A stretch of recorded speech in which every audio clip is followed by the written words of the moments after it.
जितना भी हम मानसिक रोगों के लिए दवाइयाँ खाते जाते हैं, उनके साइड इफेक्ट बॉडी के ऊपर और ज़्यादा दिखाई देने शुरू हो जाते हैं। दिमाग काम करना बंद कर देता है या मोटापा आ जाता है। तरह तरह के सिम्टम उन दवाइयों के खाने की वजह से बॉडी के ऊपर दिखाई देना शुरू हो जाते हैं। एलोपैथी का अगर मैं आपको सही नाम बता दूं तो उल्टा रास्ता है कि रोग निकले तो उसको निकलने मत दो। जहां से भी उसको लगता है कि रोग बढ़ सकता है या सिम्टम कुछ आ सकता है, वो हर चीज को बंद करवा देंगे। हमारे जितने भी रोग हैं वो किचन अनुवांशिक होती है, रोग अनुवांशिक नहीं होते। जो चीजें माता पिता को पसंद होती हैं खाने में, जो रोग उनको होता है, बच्चा भी धीरे धीरे वही खाने की चीजें पसंद करता है और वो बीमारियां धीरे धीरे बच्चों में आनी शुरू हो जाती हैं।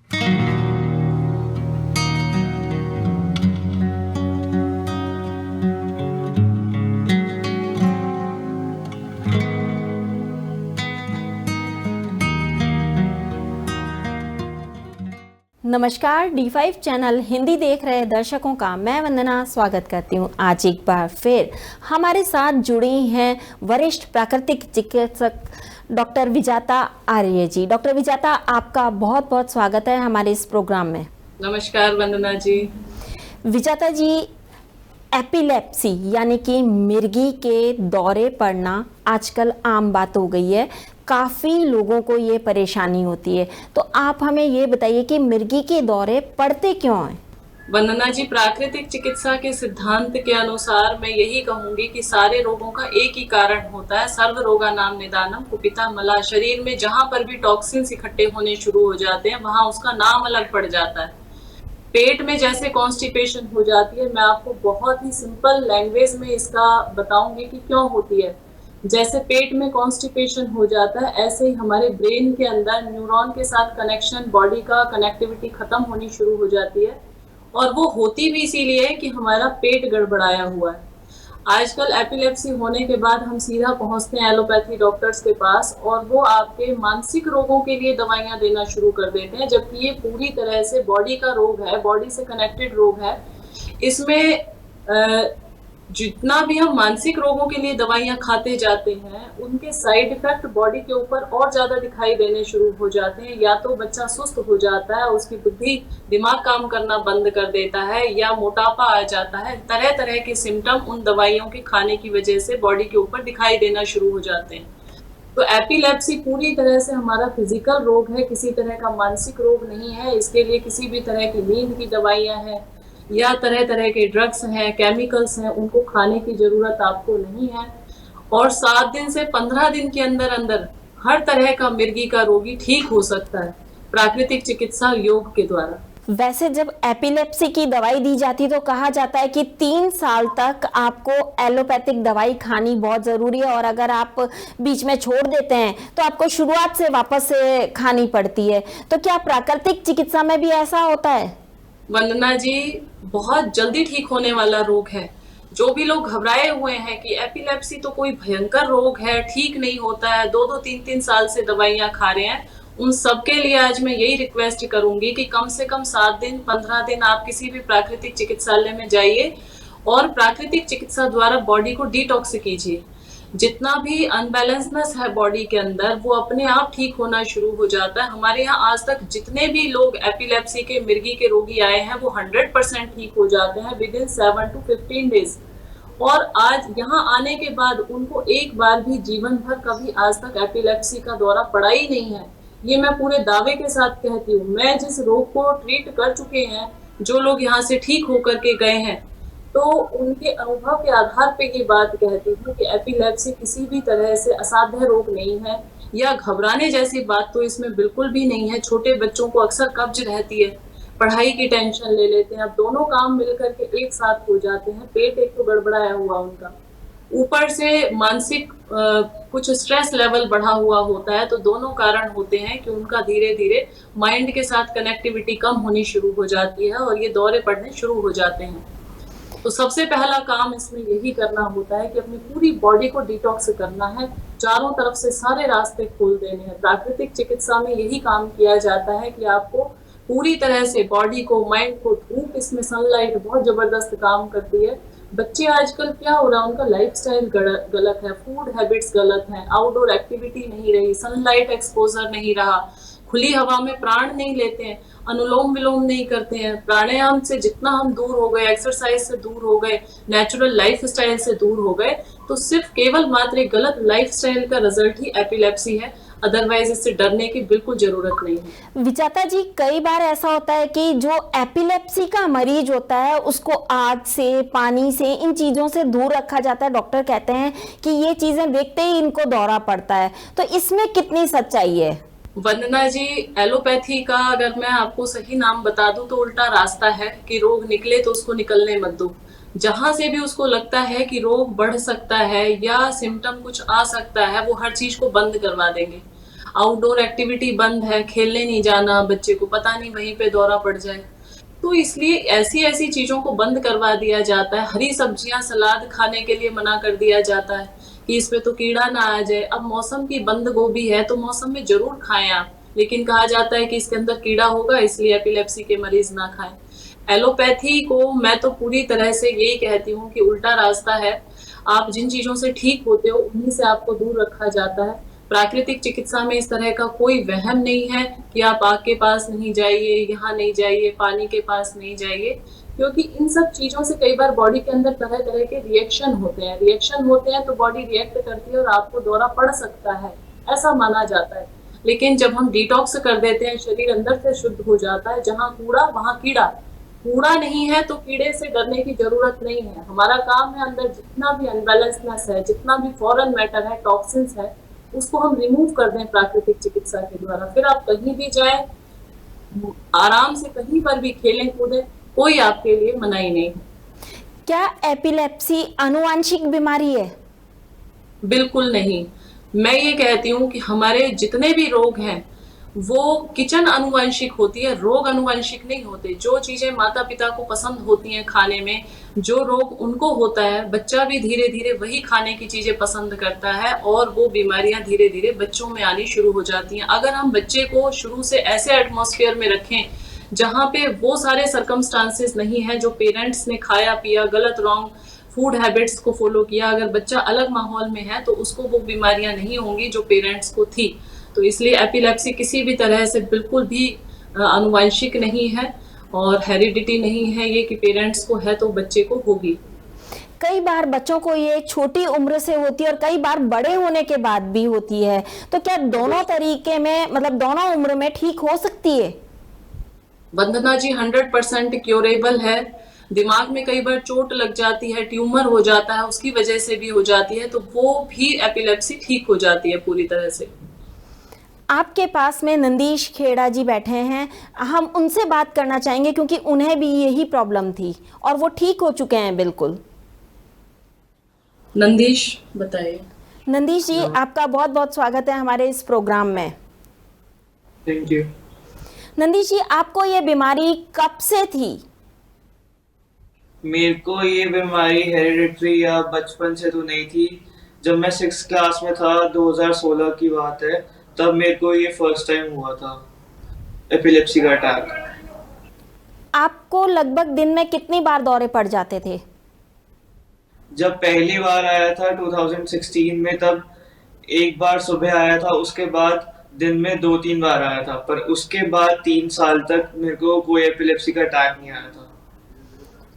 उसके बाद अब कब आया था आपको ये दौरा? उसके बाद मेरे को 2019 में आया, उसके बाद 2021 में और 22 में मेरे को ये एपिलेप्सी के अटैक मंथली आने लग गए।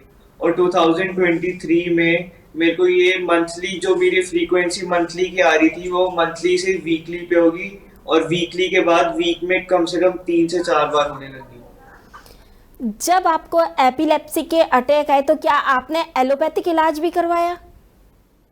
हाँ जी, जब 2016 में मेरे को पहली बार एपिलेप्सी का अटैक आया तो हम एलोपैथी के डॉक्टर के पास ही गए और उन्होंने यही कहा कि आपको 3 से 4 साल ये मेडिसिन लगातार खानी है और एक भी दिन अगर आपने छोड़ दी मेडिसिन तो आपको फिर से ये सारा कोर्स स्टार्ट करना पड़ेगा, रीस्टार्ट करना पड़ेगा। अब जब आप बिल्कुल ठीक हो गए हैं तो आपको लगता है कि ये अब वापस नहीं होगा? मेरे को तो यही लगता है कि अगर आप नेचुरल तरीके से ठीक हुए हैं तो यह चीज आपकी मतलब क्योर हो चुकी है और जो एलोपैथी में होता है वो आपकी एपिलेप्सी के अटैक को प्रिवेंट करता है, वो क्योर नहीं करते हैं वो। और नेचुरोपैथी में आपकी कोई भी डिजीज हो वो आपको अच्छे से क्योर करता है कि वो आपको आगे फ्यूचर में ना आए, और कोई भी आपको प्रॉब्लम ना हो अगर आप उनके थ्रू बिल्कुल जैसे वो आपको सजेस्ट करते हैं, जैसे वो आपको गाइड करते हैं, अगर आप उसी तरीके से चलोगे तो आपको कभी भी कोई डिजीज नहीं होगा। आप विजाता जी के पास में आए, यहाँ पर आपका डेली रूटीन कैसा था? आप क्या क्या करते थे और क्या क्या खाते पीते थे? मॉर्निंग में हमें 5 o'clock उठा दिया जाता था और पानी पिलाया जाता था, जिसमें एलोवेरा जूस और आंवला का जूस होता था। उसके बाद फ्रेशन अप होके रनिंग होती थी, रनिंग के बाद योगा, योगा के बाद अलग अलग क्रियाएं जैसे कुंजल, जल नीति, रबड़ नीति, और उसके बाद फिर थेरेपीज होती थी जैसे मिट्टी चिकित्सा, एनीमा, स्टीम बाथ। उसके बाद हमें जैसे नेचुरोपैथी में जो भी जो फूड और डाइट सजेस्ट की जाती है वो खाना मिलता था, जैसे कि सलाद हो गया, फ्रूट्स हो गए, अंकुरित दालें वगैरह होगी, ये सब चीजें। और उसके बाद फिर से थेरेपी होती थी जैसे कि मड बाथ और टब बाथ, जिसे कटी स्नान भी कहते हैं। और उसके बाद लपेट लग के फिर से शाम को 5:30 से 7 बजे तक योगा होती थी, जो मतलब बॉडी में एक तो आपका रूटीन सेट करती है और बॉडी को बताती है कि इस टाइम तक खाना खा लेना और इस टाइम ये खाना इस टाइम तक हो जाना चाहिए। खाने पीने में आप क्या चीज़ खाते पीते थे और क्या चीज़ की आपको बिल्कुल मनाही थी? यहाँ पे खाना पीना मैंने कभी भी मतलब खाने में ऐसे फ्रूट सैलेड, सिर्फ फ्रूट सैलेड ही खाया, या तो अगर मैं फ्रूट सैलेड खा रहा हूँ तो उसके साथ मैं पका हुआ खाना भी खाता था। पर यहाँ पे आके मेरा पका हुआ खाना बिल्कुल बंद था और मैं 1-2 दिन तक वाटर फास्ट पे भी रहा, साथ में एक दिन नींबू पानी के फास्ट पे, एक दिन जूस फास्ट पे। ये चीजें मतलब मैंने अपने मेरे बॉडी को पता चली कि अगर मैं पका हुआ खाना नहीं भी खा रहा तो भी हम जीवित रह सकते हैं और हमारे अंदर और एनर्जी बढ़ती है। अगर हम पका हुआ खाते हैं तो पका हुआ खाने से हमें हमारे शरीर में और आलस आता है, बल्कि अगर हम ये चीजें खाते हैं जैसे कि रॉ फूड हो गया, कच्चा खाना हो गया, अंकुरित खाना हो गया, तो ये हमारी सारी बॉडी की जो भी हमें न्यूट्रिएंट्स चाहिए वो सब मिलते भी है और प्लस आपको और एनर्जी मिलती है बॉडी में। क्या यहाँ से जाने के बाद में आप ये रूटीन फॉलो कर पाएंगे? मैं 100% तो नहीं कहूंगा क्योंकि मेरी अभी एज भी ऐसी है, तो मैं इसको अभी 3-4 महीने तक तो 100% करने की पूरी ट्राई करूंगा और उसके बाद भी 80-20% पे चलाऊंगा हर चीज, क्योंकि बैलेंस कहते हैं कि बैलेंस अगर आप अपनी लाइफ में कर लो तो भी आप बहुत सक्सेसफुल हो सकते हो। अगर मैं 80% भी रॉ खा रहा हूँ, 20% कुछ पका हुआ खा रहा हूँ जो खाना है, खाने की चीजें हैं, और उसके बाद योगा, व्यायाम और ये सारी क्रियाएं करता हूँ तो मेरा ये सब बैलेंस हो जाता है।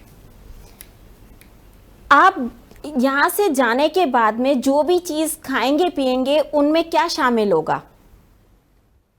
उनमें सलाद, जैसे सीजनल सलाद हो गया, जूस हो गया, भीगे हुए ड्राई फ्रूट्स हो गए, अंकुरित दालें हो गई, ये सारी चीजें। इसके अलावा आपको कुछ सावधानियां रखने के लिए बताया गया? सावधानी ऐसे कोई कुछ नहीं है, बस ये समझाया गया है कि आपके लिए जो खाने की चीज है, जो प्रकृति ने खाने के लिए, इंसानों के खाने के लिए बनाई है, आप उसको खाओ और जीवन भर अपने साथ योगा करो और ये सारी क्रियाएं करो तो आपको जिंदगी भर कोई बीमारी नहीं होगी। नंदीश जी, आपका बहुत बहुत धन्यवाद। विजय जी, मैं आपसे बात करना चाहूँगी अब। आप हमें ये बताइए कि जिन लोगों को मिर्गी के दौरे पड़ते हैं उनको क्या चीज़ खानी पीनी चाहिए और क्या चीज़ बिल्कुल नहीं खानी पीनी चाहिए? वंदना जी, प्राकृतिक जीवन जीने का मतलब है प्राकृतिक भोजन खाना। जो भी प्रकृति ने हमें दिया है खाने के लिए वो सब खा सकते हैं। और नंदीश की बहुत अच्छी बात है कि इसने 9 किलो वेट भी घटाया है इन 15 दिन के अंदर। तो ओवरवेट था, अंदर प्रॉब्लम्स थी, वो सब ये नेचुरल डाइट को जो फॉलो किया, उसमें फल, सब्जियां, सलाद, मौसम के जो भी मौसम में प्रकृति ने बनाया, बिना आग के संपर्क में लाए हुए हर चीज इनको खानी है। और ऐसा नहीं है कि सिर्फ कुकड़ फूड ही दुनिया के अंदर एक खाने लायक चीज है। दाल चावल रोटी राजमा जब तक नहीं खाते तो लोग सोचते हैं हम खाना नहीं खा रहे, लेकिन प्लेट भर के आप कच्ची चीजों से भी पेट भर सकते हैं। ये एक्सपेरिमेंट तभी होता है जब हम किसी इंडोर नेचुरोपैथी सेंटर के अंदर रह करके उसको खाते हैं और लगता है कि 15 दिन में शरीर में इतना हल्कापन आ गया, रोग सारे खत्म हो गए।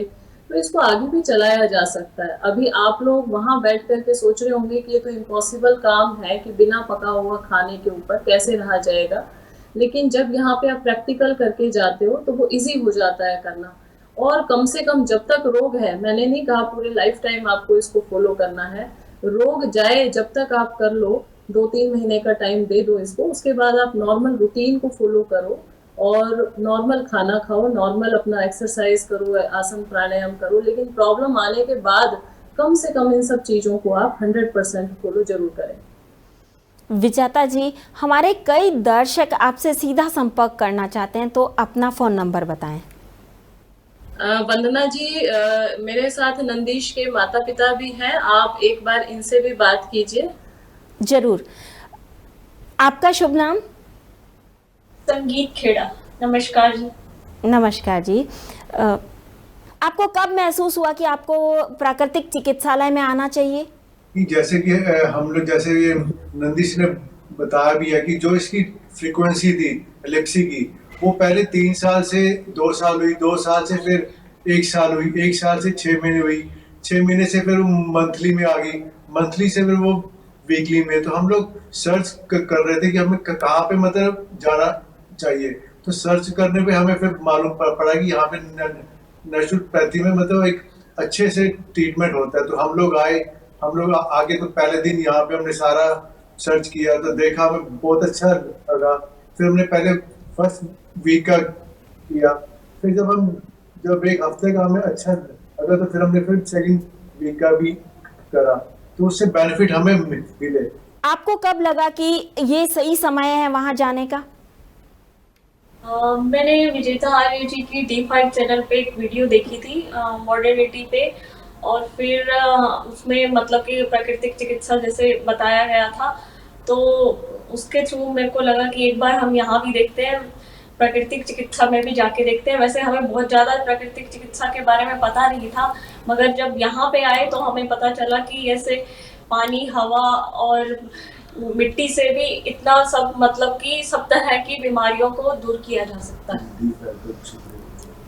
अभी आप का बहुत बहुत शुक्रिया करना चाहते हैं कि ऐसे ऐसे अच्छे इंफॉर्मेटिव चैनल्स होने चाहिए जिससे लोगों में अवेयरनेस आए हर चीज के लिए, चाहे वो नेचुरोपैथी हो और भी जो भी चीजें हैं उनके लिए। अभी आपको लगता है कि आप जो रूटीन ये बता रही हैं वो पूरी तरह से फॉलो कर पाएंगे घर पर भी? हम पूरी कोशिश करेंगे कि इस रूटीन को फॉलो करें, कम से कम 4 मंथ, जैसा कि विजेता आर्या जी ने बताया है कि 4 महीने के बाद आपका ब्लड चेंज होता है, तो आपको 4 महीने तक ये रूटीन फॉलो करना चाहिए बीमारी को पूरी तरह से क्योर करने के लिए। क्या आप सिर्फ नंदीश के लिए ये रूटीन फॉलो करेंगे या आप घर के सभी लोग इस रूटीन को फॉलो करेंगे?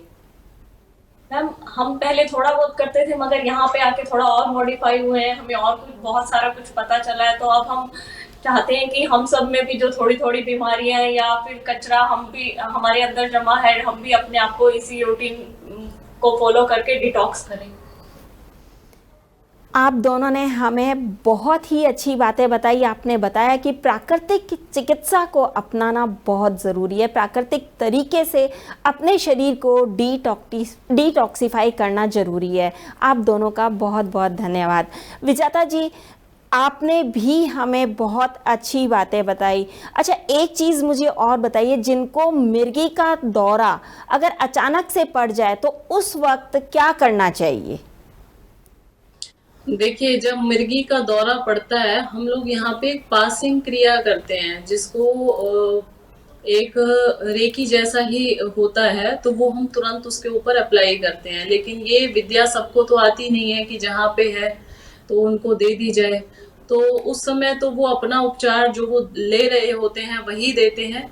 बाकी ठंडा टॉवल सिर पे लगाना, पानी पिलाना, ये सब चीज़ों से आराम तो मिलता है, लेकिन पासिंग विद्या, पासिंग क्रिया को भी सबको सीख लेना चाहिए, रेकी को सीखना चाहिए इमीडिएट इफेक्ट के लिए। बहुत अच्छा है ये। क्योंकि कई बार ऐसा होता है, कई बार नहीं, अक्सर ही ऐसा होता है कि जब मिर्गी का दौरा पड़ता है तो मुंह भिज जाता है, तो ऐसे में कुछ भी देना खतरनाक हो सकता है और मुंह खुलता ही नहीं है तो दिया भी नहीं जा सकता है। ये एक्यूप्रेशर पॉइंट होता है, ये रिंग फिंगर जो हमारी है इसके टॉप पे आप दबाते रहें इसको, और पानी जितना हो सके मुंह के अंदर डालें।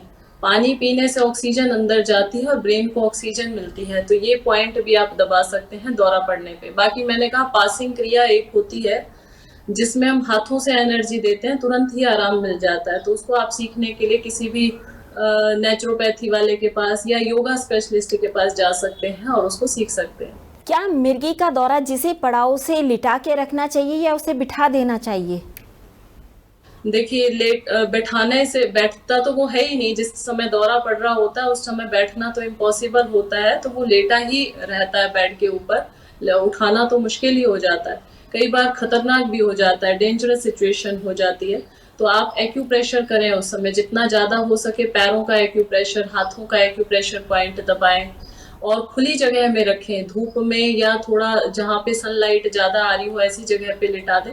धूप डायरेक्ट ना हो, खिड़की खुली हो तो खिड़की के अंदर से धूप आ रही हो, बंद कमरे में या बहुत ज़्यादा सफोकेशन वाली जगह पे ऐसे बंदे को ना रखें। विजेता जी, जाते जाते दर्शकों को अपना फ़ोन नंबर जरूर बताएं। कायाकल्प योग प्राकृतिक चिकित्सालय सोहना, गुरुग्राम, हरियाणा, और मेरा फ़ोन नंबर है 8816893478। आप यहाँ आ सकते हैं 10 दिन, 15 दिन के लिए, महीने के लिए, जितना भी आपको रिक्वायरमेंट है, और आप मुझसे डायरेक्ट बात भी कर सकते हैं। डॉक्टर विजेता, हमसे जुड़ने के लिए आपका बहुत बहुत धन्यवाद। थैंक यू सो मच वंदना जी। अगले एपिसोड में आपसे फिर मुलाकात होगी, तब तक के लिए नमस्कार।